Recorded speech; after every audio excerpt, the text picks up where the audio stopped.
वो कहता है कि अगर कोई मियां रिक्शा वाला 5 रुपए मांगो तो उसे 4 रुपए दो ताकि वो परेशान हो सके। सभापति महोदय, मैं राष्ट्रपति के अभिभाषण पे अपनी बात रखने के लिए खड़ा हुआ हूं। उस दिन देश की संसद के गलियारों में सरकार की तारीफ करती हुई महामहिम की आवाज गूंज रही थी, तो उधर मेरे कानों में हसदेव के जंगलों में आदिवासियों को जिंदगी देने वाले पेड़ों पर चलती हुई कुल्हाड़ी की आवाज गूंज रही थी।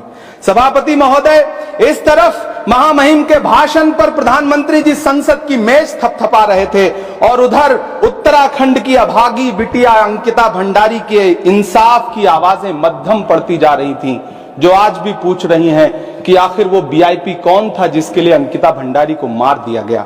सभापति महोदय, इधर महामहिम सामाजिक न्याय की बात कर रही थी और उधर उत्तराखंड के कोटद्वार में नफरती लोगों के खिलाफ एक बुजुर्ग को बचाने के लिए खड़ा हुआ दीपक, जो मोहब्बतों की रोशनी लेके खड़ा हुआ था, उसके खिलाफ कोटद्वार की पुलिस गंभीर धाराओं में एफआईआर दर्ज कर रही थी। और वो भी उस दिन हो रहा था जब उत्तराखंड के मुख्यमंत्री कोटद्वार में मौजूद थे।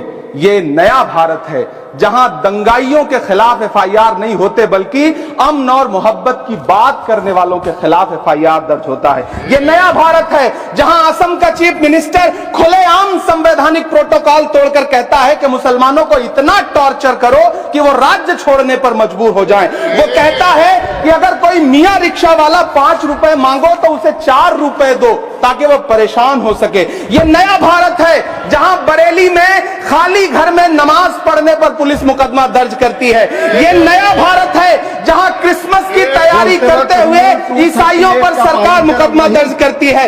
ये नया भारत है जहां जम्मू कश्मीर में नीट का एग्जाम क्वालिफाई करने वाले 50 बच्चों में अगर 42 मुसलमान होते हैं तो फिर मेडिकल कॉलेज की मान्यता ही रद्द होती है और जश्न मनाया जाता है। महामहिम राष्ट्रपति का भाषण में सुन रहा था। सर, यह नया भारत है जहां मध्य प्रदेश के बैतूल में बच्चों के स्कूल बनवा रहे मोहम्मद नईम का घर स्कूल इसलिए तुड़वा दिया जाता है क्योंकि वो स्कूल बनवा रहे थे। ये नया भारत है जहां कोर्ट का स्टे होने के बावजूद बनारस की दाल मंडी में सैकड़ों दुकानें तोड़ी जा रही हैं क्योंकि रास्ता चौड़ा करना है।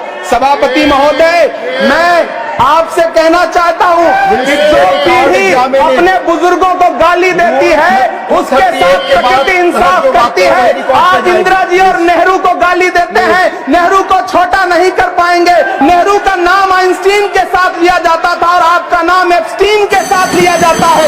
आपको ये बात समझनी पड़ेगी। सभापति महोदय, मुझे 1 मिनट बोलने दे, मुझे कंक्लूड करने दो।